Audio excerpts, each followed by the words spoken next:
Hello there, it's Debbie Debickus and welcome to today's consult. Today's consult is going to be more of a discussion, and I'm going to be discussing working with children. Now, when I graduated, 9-10 years ago, I thought, great, I can work with children. I have 6 of my own and I have 6, nearly 7 grandchildren. Thought, wonderful, easy, I'll just tell them stories. It wasn't as easy as that, because I forgot they have parents. When children come and see me, it's a 3-way. You have the parent, mum, dad, caregiver, grandma, whoever, and me, and the client being the child. And it can be very challenging when the child feels comfortable with me and the mum feels upset, because that transference of negative energy goes on to the child. And it's very difficult and challenging too to tell the parent, please go out the room. So I'm going to give you a few examples and situations that I've had working with children. I had a young boy that came to see me as he would wet the bed a few nights a week. Nothing medically wrong, but when he would wet the bed, he would feel embarrassed, ashamed, and hide it. He would soil himself, take his underwear off, and throw them in the trash. So his mother phoned me up and said, I don't know why he's doing that, because sometimes he's good and sometimes he's bad. And she sat there screaming at me how bad it was to do that. What do you think that child felt? Everything mum was saying just validated how bad that child felt and was. I sat there cringing and said, can I speak to your son? We'll call him Ben. I says, Ben, how do you feel with what your mum's saying? What do you want to work with and work with me on? What do you want to reach? If I could be your magic fairy and click my fingers, what would you want? For her to leave me alone. So I asked mum if she would sit outside the room, the door's open, and she could sit in a chair outside the room, and I worked with Ben. Within 10 minutes of working with Ben, I discovered that when Ben stayed with his dad, he didn't wet the bed. When he came back to stay with mum, he did. On further investigation, on speaking to him and how he felt, it became really apparent that mum would quiz him 5, 6, 7 questions about his time staying with dad. And he knew before he went home, he was so nervous about it, that the nervousness, the embarrassment, all of these beliefs that were already forming inside his subconscious, the minute he went to bed, he couldn't wait to get to bed to stop having these questions fired at him. And he would not go to the toilet. He would hold it in, hold his tension in, hold his anxiety in, and he'd go to bed. And the first night, virtually always, after staying at dad's, he would have an accident. I felt so proud of that little boy for him, that he openly recognised the pattern. He was only 9, 10-year-old. So I called mum back in. Mum wasn't happy with this. Mum said, that's nonsense. I'm sure you do it sometimes when you're staying with your dad. What clearly was apparent was the drama and chaos that was created in his family home environment wasn't healthy. But mum never brought him back to see me.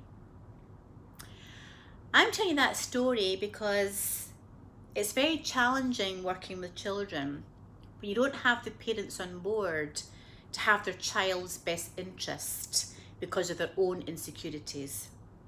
And I remember emailing his mum, offering her a free session, complimentary session, to work on herself first before she could be the best for her son.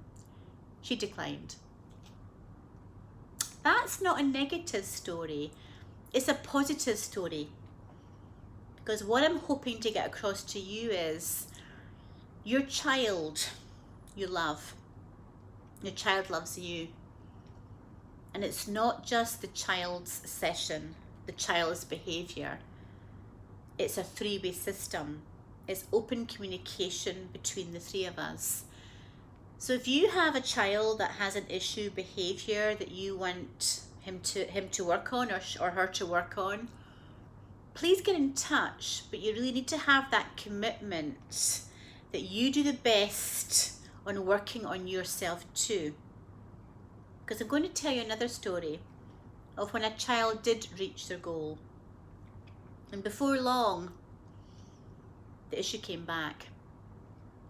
And that was to do with a stammer. Little girl, we'll call her Sally, had a stammer.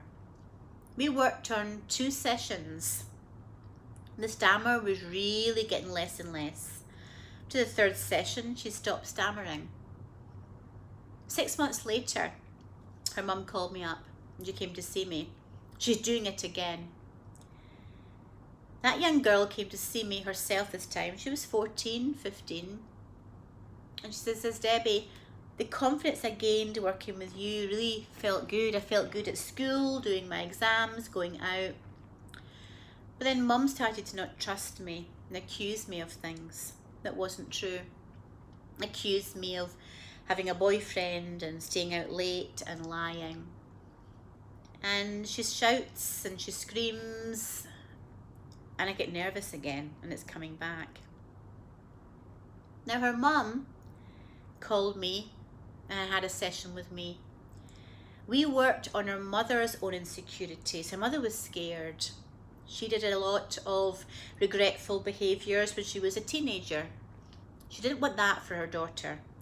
So her anxiety took over. The reaction, the yelling, the threats, the suspicions all came back.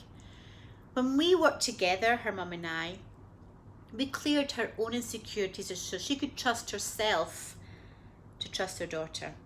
And lo and behold, a very happy ending. I'm still in touch with that family today. Another example, I was working with a young boy. He'd been to hospitals after hospitals because the only food that he could eat was chicken nuggets and pizza. The parents came to me to work with hypnotherapy as a last resort. So we'll call the little boy Sammy. Sammy came in. And I said to Sammy, what are you missing out on by only eating nuggets and pizza? I don't know what you mean.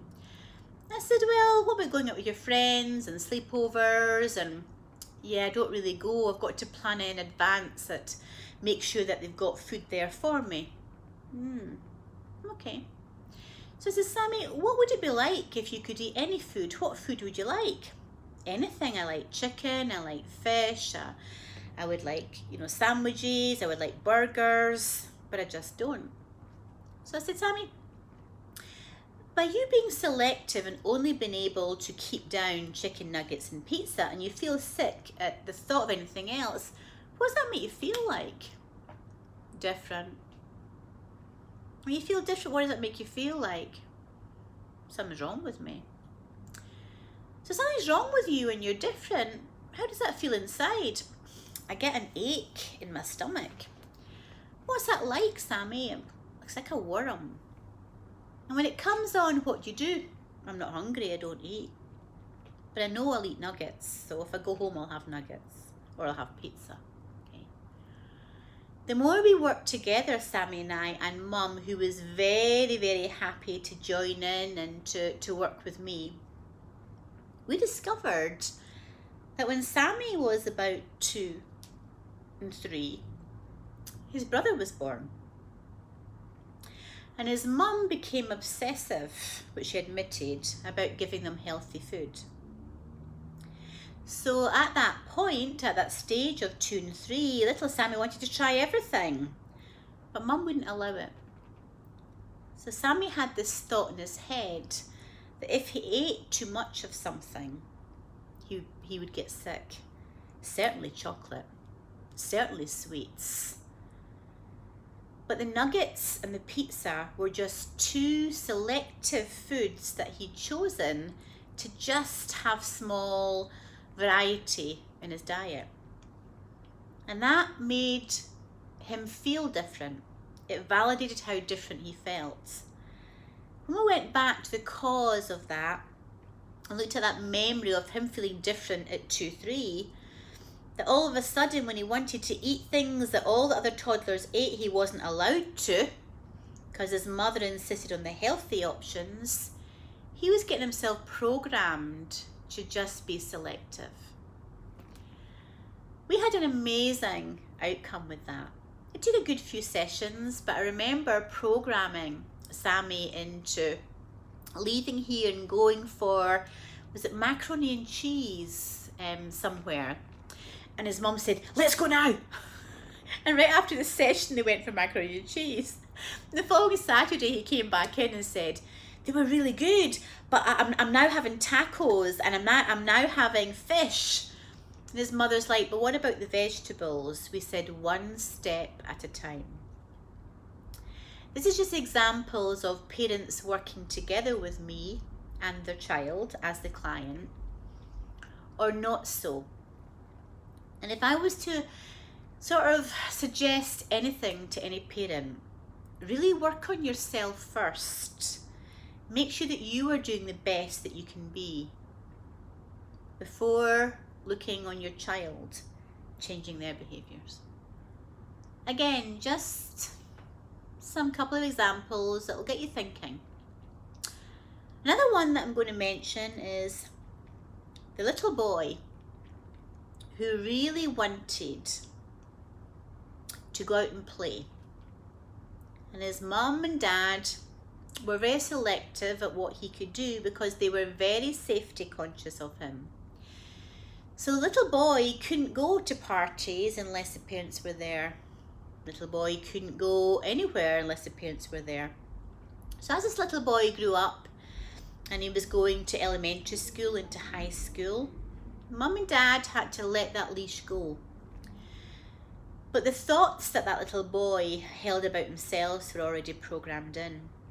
At the age of 9, 10, 11, that critical factor had really formed in his conscious mind, that filter to the subconscious that holds his identity, who he believes he is. And by his parents really smothering him to a certain extent, in their words, loving him and keeping him safe, we don't want anything to happen to him, the overprotective parent, the outcome was the opposite. A little boy was scared. The minute he became 10, 11, 12, when he could in fact go and spend time at a birthday party, he wouldn't go. He'd make himself ill. Sometimes we as parents do the best from what we know and what we've learned through being parented ourselves. But sometimes it can have a detrimental effect on our children's beliefs and how they see themselves. If you want to work on building a healthy relationship with your child, with your teenager, with your young adult son, daughter, it works that way too. But first of all, build a healthy relationship with yourself, which will honestly mirror onto the relationships you have with everybody. Again, if you want to work with me on building healthy relationships or working with children, give me a call. Or you can email me at debbie.debickus@gmail.com.